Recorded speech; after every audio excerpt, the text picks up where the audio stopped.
వాస్తవానికి మీలో ఉన్న లోపం, మీలో ఉన్న పాపం యేసు ప్రభువును విడనాడినట్టు చేస్తుందేమో కానీ యేసు ప్రభు మాత్రం విడిచిపెట్టాలి. యేసుక్రీస్తు నామములో మీ అందరికీ శుభములు తెలియపరుస్తున్నాను. మీరు క్షేమంగా ఉన్నారా? దేవుని కృపను బట్టి మీరు ఆశీర్వదించబడాలని, భోగావర్ధిల్లాలని దేవుని సన్నిధిలో ప్రార్థిస్తున్నాను. మీరు ఆధైర్యపడవద్దు, దిగులు పడవద్దు. ఏ కారణం చేత మనస్సులో వేదన పడుతూ నాకు దేవుడు ఏ మేలు చేయలేదని కలవరపడవద్దు. దేవుడు తగిన కాలంలో అద్భుతం చేస్తాడు. తగిన కాలంలో మీకు విడుదలను, ఆశీర్వాదాన్ని, అద్భుతాన్ని దేవుడు దయచేస్తాడు. కనుక మార్గం సరళం చేపడుతూ త్వరగా అద్భుత కార్యాన్ని, ఆశీర్వాదాన్ని, గొప్ప దీవెనను, స్వస్థతను మీ జీవితంలో చూడబోతున్నారు. ఈరోజు దేవుడిచ్చిన వాగ్దానం, దేవుని బిడ్డలారా, యెహోషువ 1:9. దేవుని బిడ్డలారా, గడిచిన కొన్ని దినాలుగా ఆదాము అవ్వ పాపం చేసిన తర్వాత వారి జీవితంలో దేవుడు ఏ విధంగా స్పందించాడో అనే విషయాన్ని మనం లోతుగా అధ్యయనం చేసుకుంటూ వస్తున్నాం. వాళ్ళు అనుకుని ఉంటారు, దేవుడు మమ్మల్ని చేయి విడిచేశాడు, ఇంకా మాకు మంచి భవిష్యత్తు లేదని అనుకుంటారు.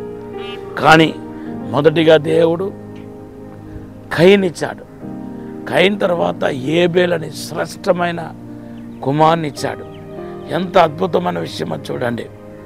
అరే, మనకు అనిపిస్తుంది కయీను అయితే తర్వాత మరి తన సహోదరుని చంపాడు అనుకోవచ్చు. కానీ ఏబేలు యేసు ప్రభువుకు నిదర్శనంగా, నీడగా వచ్చాడు. ఇంత మంచి కుమారుని ఎలాగ దేవుడు ఇచ్చాడు, ఆదాము అవ్వకు ఇచ్చాడు అని అడగాలనిపిస్తుంది. ఆదాము అవ్వకు ఏబేలు ఇవ్వటం ఏంటి? ఏబేలు చూడండి, ఆయన విశ్వాసముతో మరి ఎన్నో సంవత్సరాల తర్వాత యేసు గొర్రె పిల్లగా వధించబోతున్నాడనే విషయాన్ని తన ఆత్మలో గ్రహించి దేవుడికి గొర్రెల మందలో శ్రేష్టమని తీసుకొచ్చాడు, కానుకగా ఇస్తున్నాడు. అంటే అర్థం ఏంటి? యేసు కానుకగా తండ్రికి అర్పించబోతున్నాడనే విషయాన్ని, ఎన్నో సంవత్సరాల తర్వాత జరిగే విషయాన్ని ముందుగానే చెప్పాడు. ఇటువంటి మరి దీర్ఘదర్శి యొక్క జ్ఞానం, ముందు చూపు ఏబేలుకు అది చిన్న వయసులో ఎలా వచ్చింది అని మనకు అనిపిస్తుంది. అంటే దేవుడు ఆ జీనియాలజీని దేవుడు హానర్ చేస్తాడు. జీనియాలజీని, ఆ దైవికమైన జీనియాలజీని దేవుని బిడ్డలారా వారి నుండి తీయలేదనే విషయం అర్థమవుతుంది. దేవుడు దాన్ని బ్లెస్ చేశాడు.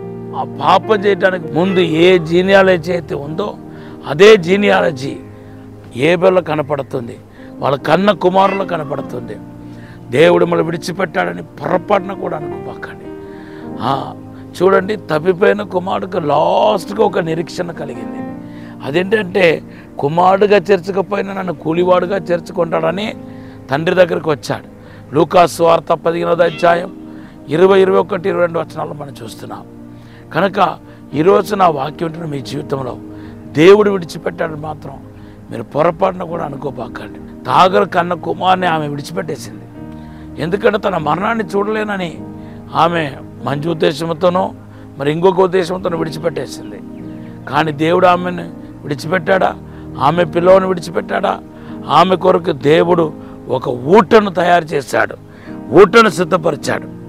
ఆదికాండం 21, 16, 17లో రాయబడి ఉంది. సో ఊటను సిద్ధపరిచి ఆ బిడ్డను బ్రతికించడాన్ని మనం చూస్తున్నాం. ఈరోజు మిమ్మల్ని దేవుడు విడిచిపెట్టలేదు. దేవుడు మిమ్మల్ని వెంటాడకుండా వస్తున్నాడు. వాస్తవానికి మీలో ఉన్న లోపం, మీలో ఉన్న పాపం యేసు ప్రభువును విడనాడినట్టు చేస్తుందేమో కానీ యేసు ప్రభు మాత్రం విడిచిపెట్టలేదు. దేవుడు మీతో కూడా ఉన్నాడు. అందుకొరకే నీతిమంతుడు 7 మార్లు పడిపోయినను తిరిగి లేస్తాడని పరిశుద్ధ గ్రంథంలో రాయబడి ఉంది. ఖచ్చితంగా మీరు తిరిగి లేస్తారు. మిమ్మల్ని దేవుడు ఆశీర్వదిస్తాడు. ఆత్మీయంగా కానీ, భూ సంబంధం కానీ, పర సంబంధం కానీ మీరు పడిపోయి ఉంటే ఉన్న స్థితిలో దేవుడు లేవనెత్తి మిమ్మల్ని ఉన్నత స్థాయిలో కూర్చుండబెట్టబోతున్నాడు. ఒక చిన్న ప్రార్థన చేస్తాం. పరిశుద్ధము నమ్మకమైన పరలోక తండ్రి, నీకు వందనాలు, స్తోత్రాలు ప్రభా. మా అతిక్రమ పాపాన్ని నీ రక్తములు కడిగి పరిశుద్ధపరచండి. శుద్ధీకరించండి ప్రభా. ఇప్పుడే నాయన తండ్రి మమ్మల్ని దేవుడు విడిచిపెట్టాడని ఆలోచనను అన్న తీసివేయండి ప్రభా.